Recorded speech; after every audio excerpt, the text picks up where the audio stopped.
Some of the men that I've talked with would say that they're a little bummed out, like, oh, you're so lucky that you can have multiple orgasms. And to this I say, well, so can you.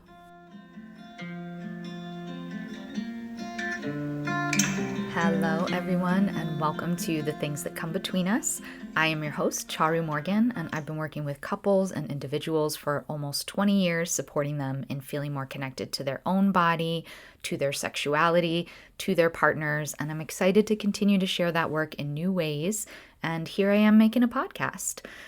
We're talking about, on this podcast, the things that come between us and our desire to deeply connect with other people. Thank you so much for joining me. And if you're inspired to learn more about my work and how you might be able to work with me, you can go to charumorgan.com and we will put a link in the show notes. Today, we're going to be talking about multiple orgasms for men, and really this applies to anyone with a penis. So if you have a penis, I hope you're listening close to. If you know someone who has a penis, maybe even someone that you have sex with, you might want to point them toward this episode or listen and share with them about it because there's going to be some really interesting stuff. I think it's important to note that the overarching mythology of our culture can be that women are capable of having multiple orgasms and men or those with penises are not. As soon as you reach your peak orgasm, you have your orgasmic experience, and if you're lucky, you have a short recovery time. Maybe you can start up again, but most likely you'll only be able to do that once in a while, and there'll be this long lag time in between. And some of the men that I've talked with would say that they're a little bummed out, like, oh, you're so lucky that you can have multiple orgasms. And to this I say, well, so can you. And so when I talk about this, the reason that I really want to speak to this is that those of you with penises, what I want for you is I want you to have the most amazing sex, the deepest sex, the most exciting and inspiring sex, the most connected sex. I want you to be engaging in sex that is inspiring and exciting, not only for you and the sensations in your body, which I very much want for you, but also for your partner. I want your partner to be inspired and excited about the way that you approach them, about what you bring into the bedroom with them. And to that end, I want you to have the skills that you need in order to be able to take lovemaking as deep and as pleasurable as possible for both of you. And when I talk about deep lovemaking, what I mean is emotionally, mentally, spiritually. I mean having the capacity to bring all of you and to allow this incredible potential to unfold. So what are the ways that we can foster this kind of depth, this kind of unfolding, this expansion of levels and pleasure in lovemaking? Well, there's lots of different ways, and really, even though it may seem like many of the episodes that have come in this podcast before this episode are about relational dynamics and a little bit less about sex, they actually are extremely important for the depth of lovemaking that I'm talking about. Because until we free up some of the locked-in dynamics that are getting in between us and our partner, then the lovemaking can't go to those next levels. The deeper levels are not coming because of sexual technique. They are happening because of an allowance of vulnerability, opening of the heart, a willingness to allow ourselves to be seen in tender spaces, to learn to communicate in ways where those tender spaces are the leader in our partnership. And yes, then parallel to that, we do have some additional ways that we can work together with some of the nuts and bolts of what's happening in the bedroom. So First thing, if we're wanting to cultivate that kind of depth in the bedroom, is starting with all the things I've already spoken about, a lot of topics that I haven't even spoken about yet. They're about relational dynamics and moving from vulnerability.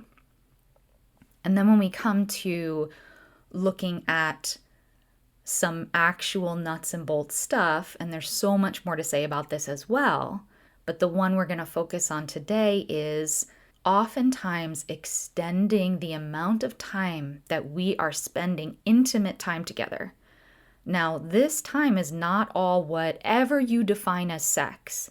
And for me, in that category of when I say sex, I'm talking about all kinds of things that are opening our sexual feelings, creating an environment of sensuality. I do not limit, when I say sex, I do not limit that to intercourse. And having an expanded time when our bodies are in this space that we have dedicated to sensuality, to connection, to almost like the altar of our loving. These spaces, and of course there's logistics and there's life and there's often children and there's work and all of those things, believe me, I know, make it hard to have long spans of devoted time. And I am not saying that every time you set aside to be sexual has to be a long, expanded time. Sometimes it's going to be time for a quickie, and I am for that. Especially if that's what you have time for in your life right now, and that's a way you can get that kind of intimacy, absolutely. So please know when I say one thing, I'm not negating things that don't fit in that category. So when I say this is about expanding the amount of time and the space and the breathing room that you have for this intimacy, for this connection, so that it can almost like bloom like a flower or unfold this depth and this intimacy between you, I am not saying, and therefore quickies are bad, because that's not what I think at all. Today, I'm just focusing on this aspect, the aspect of what can happen when we expand that time and space.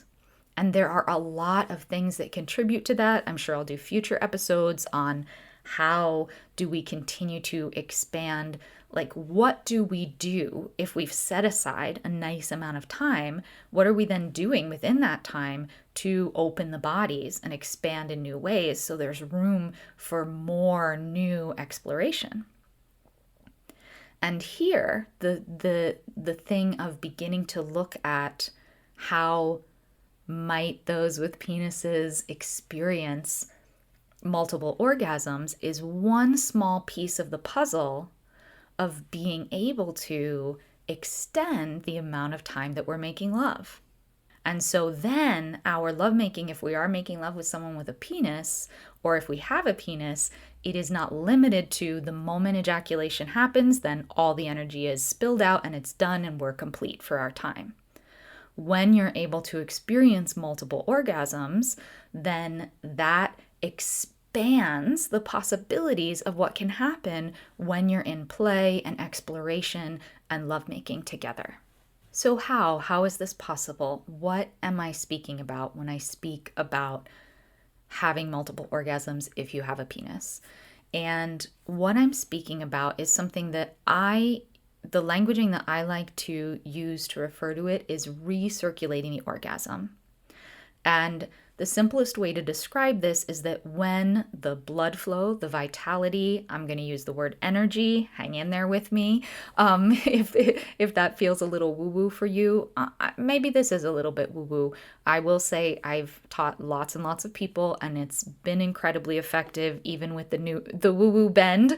And generally speaking, I am a very grounded woo-woo person. So here we'll say when the vitality, the blood flow, and the energy is in the penis, the most natural feeling thing to do is that energy builds in the genitals, and it builds and it rises, usually through friction, and it builds and builds and builds and builds and builds until eventually it's like, climbing a ladder of sensation. The sensation continues to get stronger and stronger and stronger and stronger. And we get to the top of that ladder. That is often ejaculation.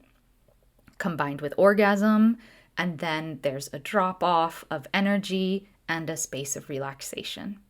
I want to say so clearly, this is amazing. What a beautiful experience that is in and of itself.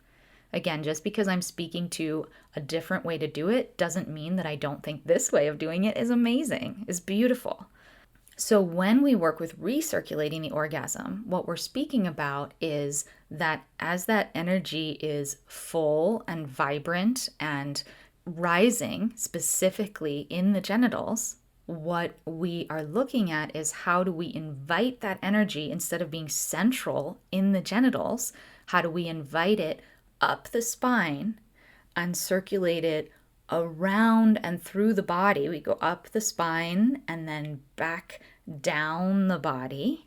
And by the time that, and forgive me again for using the word energy, but by the time that vitality, by the time we've focused that blood flow moving in a slightly different direction, and by the time it comes back down into the genitals, it has shifted in the focus of the charge, meaning that instead of feeling a high level of intensity that's ready to climb up those stairs and get more and more and more intense until we go to explosive ejaculatory orgasm, instead of that, what we've done by bringing that through the body, first circulating it through the body, what we've done is can feel like quite revitalizing inside the body. We've taken some of that energy and that power and we've nourished our bodies with it, and we have expanded. So instead of the vitality being really focused just in the genitals, about to climb up that ladder, we've now expanded and widened. The best I can say is like the space which contains that vitality is now wider. It's now spreading more through the body, and it's less laser focused on that rising motion. And what this does when you get good at it, and it takes time, it takes energy, it takes focus, it takes practice. This is not an overnight thing. But what can happen is that when you, the word I'm using of recirculate, when you invite that energy up the body and back down again, that act of inviting that vitality that's been rising in the penis through arousal, when it's brought through the body, that can create an experience of orgasm, and yet there's been no ejaculation. Which means that the body can then continue, if you're someone who, when you ejaculate, that creates that completion, that sense of sweet exhaustion. When you recirculate, you don't wind up there because you haven't ejaculated. And then the penis can rebuild some of that arousal and that energy, and then again there can be another experience of orgasm. Now when you have orgasm through recirculating, it's going to feel different than it does with ejaculation, and that's okay. This is something that I work with everyone of every sex, is what we have come to believe is orgasm is only one small little way to experience pleasure and orgasm and orgasmic sensation. I see a huge scope of possibility of what is encapsulated in pleasure and orgasm. And I will do another episode on that, I promise. So when we start exploring techniques to do this, there is a little bit of a mindset shift of how do I, instead of always relating to my experience of sex and orgasm as this ladder to explosion, how do I begin to allow the possibility that I may feel other sensations that may not feel exactly the same as when I ejaculate, but that may have beauty and sparkle and power within them. Sounds good, right?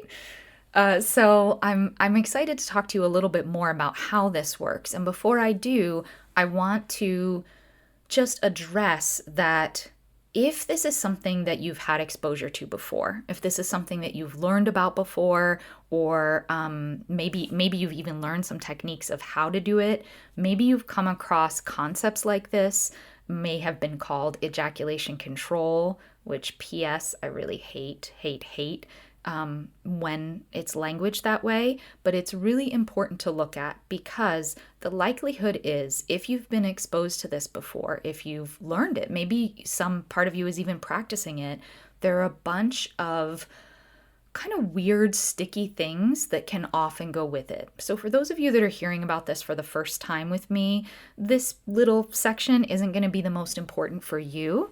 Just stay relaxed and open and be excited about in a few minutes when I talk about how we're going to experiment with doing this.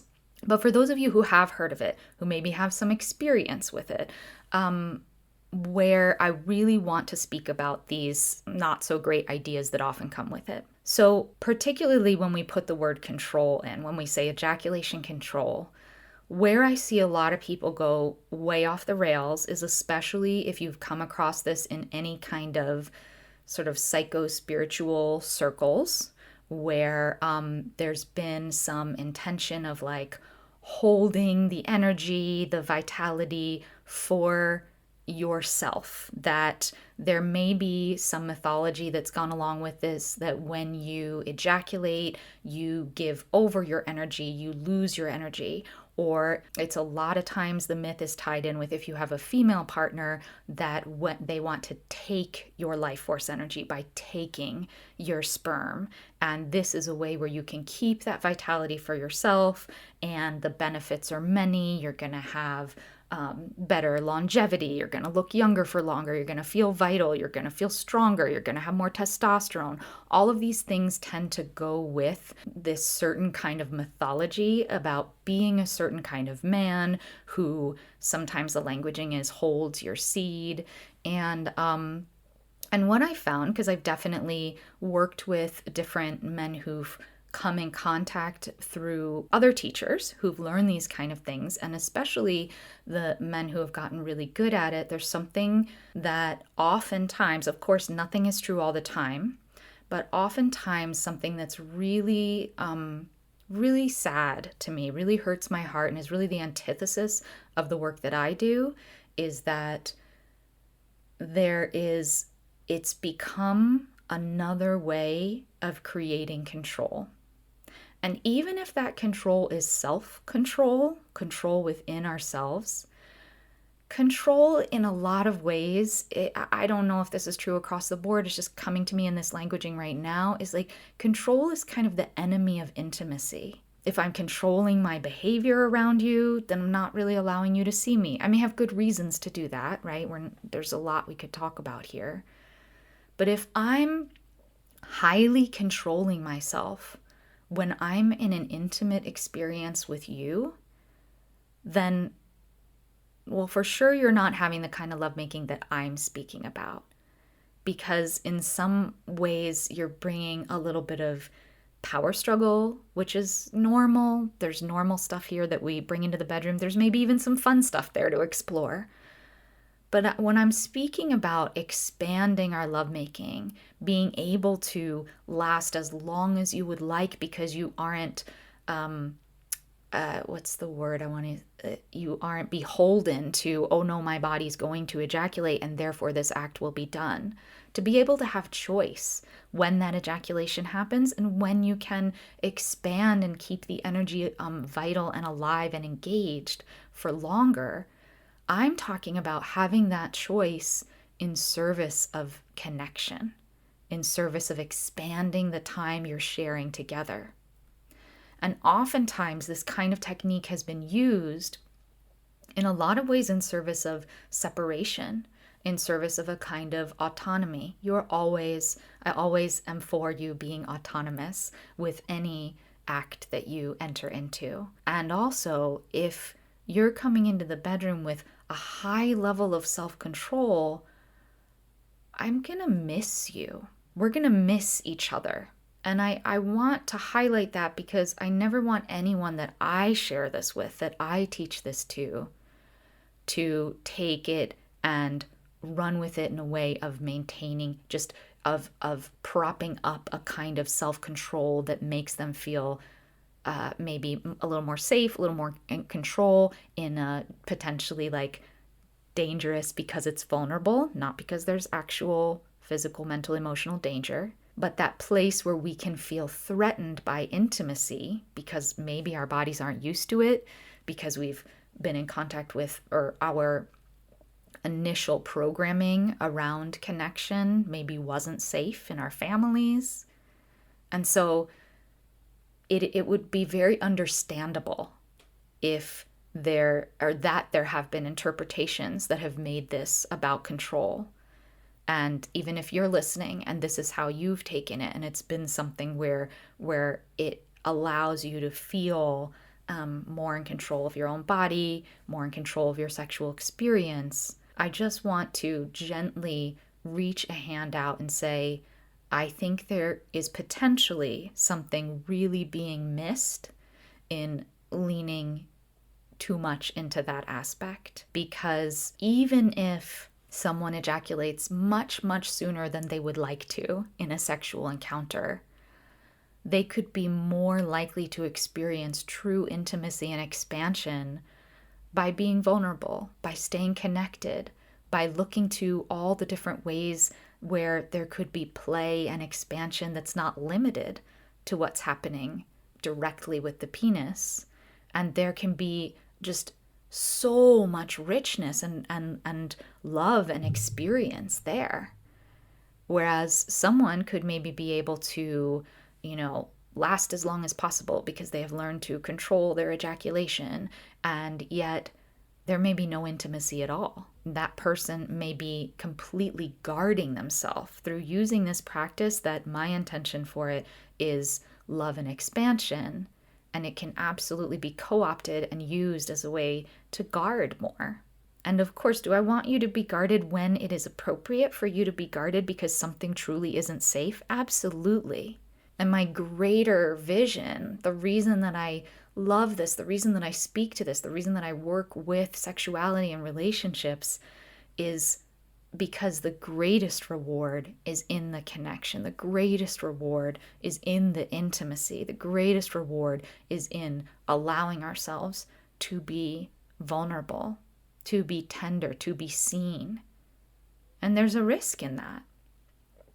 Again, because maybe it hasn't felt comfortable, or maybe we risk that and we learn that our partner can't meet us in those spaces, and that for whatever reason it doesn't feel good. And from my view, I would say, oh, but so worth the risk. So worth the risk. There can also be aspects of this myth, or of the myths that can come along with ejaculation control, where there can be a story that if you recirculate, meaning you bring, as I was speaking up to before, you invite the energy up the body and back down the body 7 times, then you won't lose energy when you do ejaculate. There can be a myth that says once you reach a certain age, you should only ejaculate once a week or once a month or once a year, or XYZ benefits will be if you don't ever ejaculate. And I really, really highly encourage you to stay away from these rigid perspectives.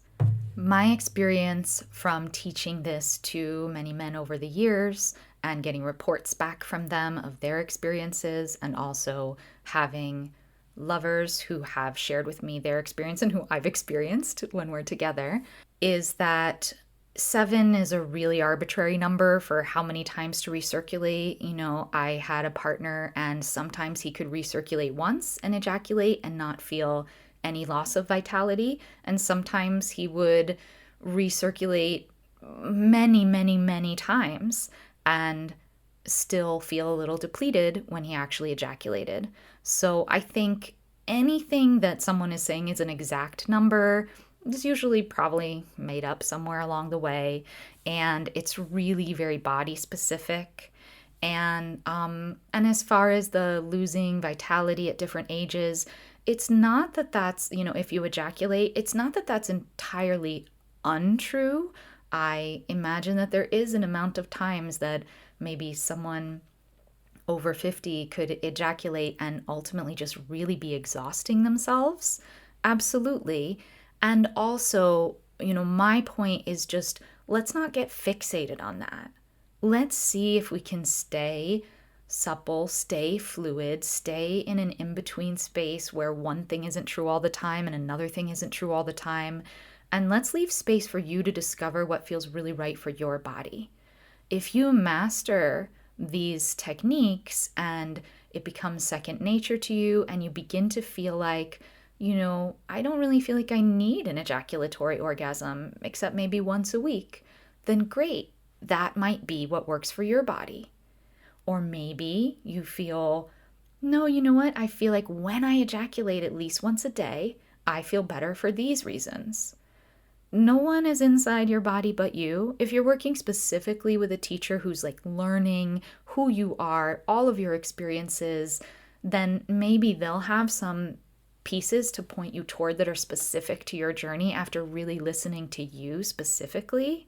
And, listen to your own body. Don't take on someone else's dogma. That's really important. Now that I've gotten that out of the way, how do we do it? How does it work? And of course, I'm not going to be able to teach you all of the techniques during this podcast, but what I'm going to do is lay out the bullet points of what are the different points that we work with in order to allow this to feel doable in your body.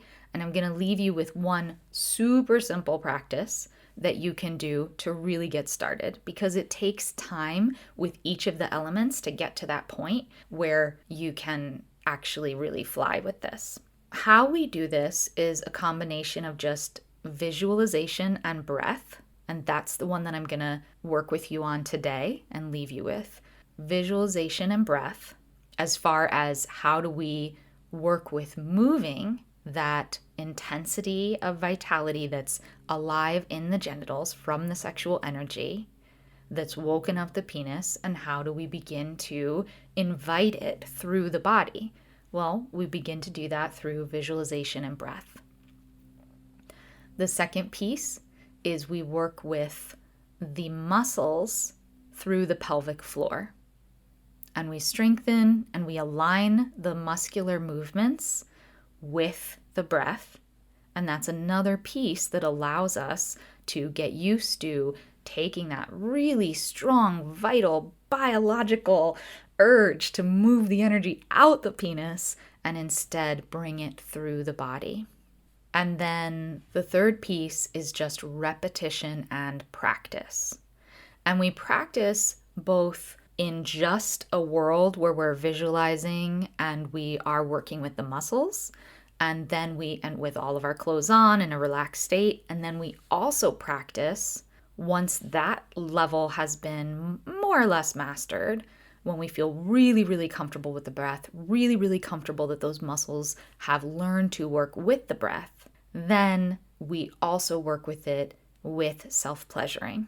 We work with the erect penis and we start to practice. And it's only when you get really solid and you reach a certain level of ease with practicing with yourself in your own self-pleasure practice that you even begin to bring it to your experience with your lover. And this is important too, because I think oftentimes, of course, we learn about something cool. We want to bring it right away into the bedroom with us, with our lover. And it will be incredibly hard to be successful at this when you are already feeling a high level of arousal, which is the normal amount of arousal when you are in a sexual experience with another person. And I'm hoping that at this point, you're thinking to yourself, well, that sounds pretty simple. And it is. The good news is that the building blocks of this practice are really, really simple.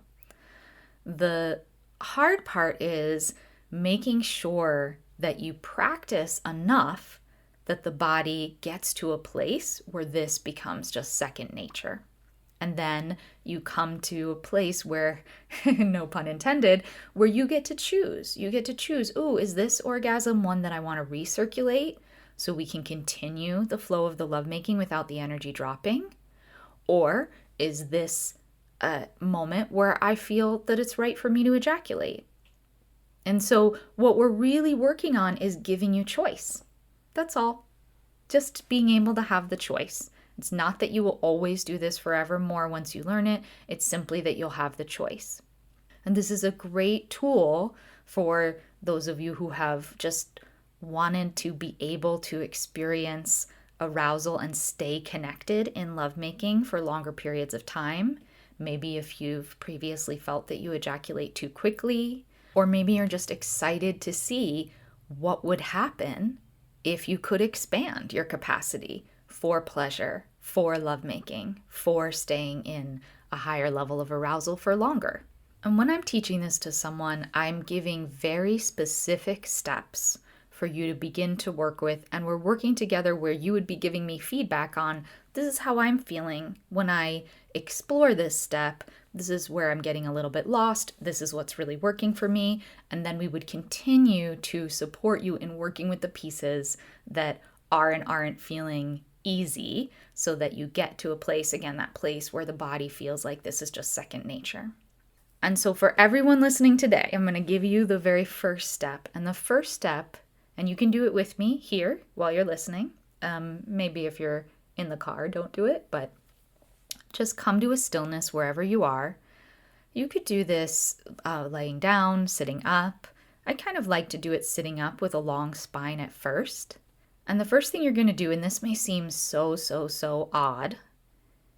Actually, you know what? Before we go to the odd part, let's just take some breaths together. So the first thing we're going to do, this is my absolute favorite way to get into expanding the breath in a way that's really easy on the body. We don't have to think too hard about it. And the way that I like to do it is you're going to breathe in like as if you were sipping in through a straw. So you make your lips in a pursed motion as if you had a straw in between your lips. And you're just going to take a slow, long inhale, taking in just a little bit more air than you ordinarily would. You're not going to get overly full. You're not going to feel your chest puff up with fullness. You're just going to take in a little bit more than you ordinarily would. And go ahead and sip in. And when you exhale, you're going to make a gentle ah out. Again, a little bit longer than your regular exhale, but you're not going to push so hard that you're like desperate for air at the end. As soon as you feel like you're empty but not desperate for air, you're going to begin that inhale again, sipping a nice long sip in, little more air than you ordinarily would have, and then as soon as you feel that tiny bit more full, then you're going to exhale with that ah. And the reason that we bring voice to the exhale is because we don't actually need the voice. But what I have found is that when I don't tell people to give voice to the exhale winds up coming up something like ah. And we really want it to be elongated. So having that little bit of sound coming out with the exhale, it tends to make it so you naturally elongate the exhale in a nice even way, which is what's needed for this practice, without really thinking too hard about it. So we get that nice sip in. You can do this with me now, sipping in, getting a little bit more full than you ordinarily would, and then the exhale. Your timing will be different than mine. Go with what works for your body. Sipping in, and then that ah, and it's almost, you can envision even a circle. As soon as you complete the inhale, it's like the top of the circle, and then the exhale begins, and that's like sliding down the other side of the circle. The exhale is complete, and you breathe in, and that's taking you up the inside of the other side of the circle. So it never stops. You're never holding your breath. And that's a really hard one to ultimately learn, is that piece of like not holding your breath in between. We're really just finding this flow. And then once you get that, even if you just do a few breaths at a time, you're beginning the building blocks. It's just like anything. It's just like working out, right? A few repetitions is going to give you more than zero. So let's just experiment with beginning. Just not making it too serious, just beginning. And then the next thing that we're going to do, the one that might feel a little strange, is you're going to orient and imagine. And by the way, anyone of any sex can do this practice. I hope that, sorry, I should have said that before I started teaching the practice. This is actually a practice that I do with people of all genders. And I happen to be speaking this week specifically of what it can do if you have a penis. And having said that, it's really anyone who's listening of whatever gender you are, come on, participate, let's breathe together. And you too can expand, right? If you don't have a penis, it's not going to be about not ejaculating or having a choice around ejaculation. It's going to just expand your experience of orgasm in other ways. So the slightly weird thing that we're going to try is bring your awareness to your genitals. And then you're going to imagine that you could, when you sip in, that you could breathe in directly into your genitals, and the visualization, remember I said there was visualization, is going to come up your body all the way to the top of your head. And then when you start that ah sound, it's going to just fall down from the top of your head all the way down your body, and imagine it coming out your genitals. And when I say it, just the breath. So you're going to sip in, imagining that breath coming in through the genitals, sweeping up the body all the way to the top of the head, and you ah out, and it comes down the body and out the genitals. And if you have trouble visualizing that, which a lot of us, our brains all work really differently, and that's okay. We can work with what works best for you. So if visualizing that feels odd or difficult, you can actually use your hands in whatever way, whatever shape you want to put your hands in is fine. I have mine kind of parallel to the ground. I am holding them near to my genitals, not touching my body at all, but my hands are almost like they're almost pointing down toward my thighs. And then when I sip in, I raise them up as if they're going up an elevator all the way up to the top of my head. And when I ah out, they slowly go down the elevator all the way back down. So let's do that a couple of times together. You don't have to use your hands, but the hand movement can be helpful if visualization is challenging, or if you respond really well to visualization and like tactile, three-dimensional experience. So you can use both of them. You can use a visualization and the hands. So let's just try that. And it's just such a strong beginning for you. So let's just do 3 breaths like that. You're sipping in, imagining the breath is coming in through the genitals, all the way up the body. Don't hold the breath. As soon as you're just a little more than naturally full, you ah out, and it goes down the body and back out the genitals. Let's do it one more time in your own time. You're breathing in through the genitals, up the body, and then you exhale. It goes down the body, out the genitals. It's okay if you weren't in time with me. And that's the start. That's the first step. And of course, when I'm working with people, we're doing more intricate steps than this. But if you get really good at this step, you've got a nice, solid foundation for beginning this practice. I hope that you have enjoyed this podcast. I'm so excited that so many of you are listening now. It means so much to me. I just look forward to hearing from you and seeing the little listener thing show me that more and more people are listening each day. It means the world to me. And if you are enjoying this, find a way to contact me and let me know, because it's what helps me keep going. I'm so excited to support in this way, and I don't always know if I can't hear your voices, and I'm right alone in a room right now. So also, if you loved this, or if you're getting benefit out of these podcasts, please leave a review, leave it 5 stars, share it with your friends. Make sure you follow wherever you get your podcasts. That's super helpful for getting me up in the rankings so that more people see this podcast. The message gets out to more people. If you're wanting to work with me one-on-one, maybe you're interested in learning more about how to work with these techniques. Maybe it's something that you're going through in your relationship to your own sexuality. Maybe it's something in your relationship with another human being and you're wanting some handholding, you're wanting some additional support. You can go to my website, charumorgan.com. That's CharumorGan.com. We'll put it in the show notes. And I am actually right now looking for 3 couples that I'm doing a special, super discounted rate to work with me over Zoom one-on-one to get some support and to have those sessions be recorded and perhaps used for future podcast episodes. They would be used without your names and without any defining features. And I'm just offering a discount on them because it would really, I think there would be so much benefit to being able to listen to real couples going through things as opposed to me just describing things you might be going through. So I would love to, I hope this offers an opportunity for some people who have wanted to work with me. Maybe it's been a little bit out of reach financially. This could be a great way to get that support from me and be able to do it at a rate that works for you. So you can contact us through the website if you are interested in that.